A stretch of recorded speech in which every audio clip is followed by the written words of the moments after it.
Until Americans rise up, are Democrats powerless to stop him?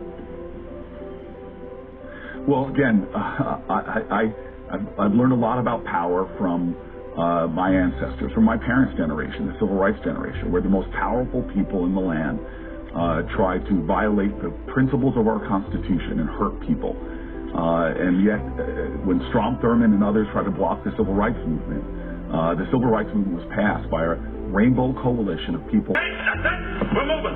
What? I will not tolerate infestation. From all political perspectives that joined together and said enough is enough.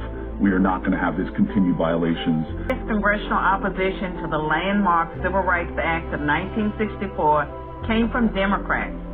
80% of Republicans in Congress supported the bill. Less than 70% of Democrats did. Democratic senators filibustered the bill for 75 days until Republicans mustered the few extra votes needed to break the logjam. About the Democratic Party, I'm sorry. The Democratic Party is at its weakest when it's concerned about the party. It's at its strongest when it's concerned about the people, when it's bigger and broader than any narrow political analysis. Serenity now! But you did say this is a time for Americans to step up. But you did say during your speech that Democrats have made some terrible mistakes and have to take responsibility, some responsibility for the state of the country right now. As President Lyndon Johnson was purported to have said about the Civil Rights Act, I'll have them voting Democrat for 200 years.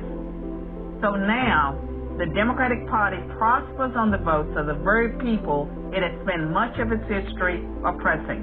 I'm Carol Swain, Professor of Political Science and Law at Vanderbilt University. Elaborate on that. What were the mistakes? How can they be fixed? Well, the biggest mistake is not centering people enough. A lot of people voted for Donald Trump because they trusted him and didn't trust that Democrats could deliver for them. When my blood pressure gets too high, the man on the tape tells me to say, serenity now!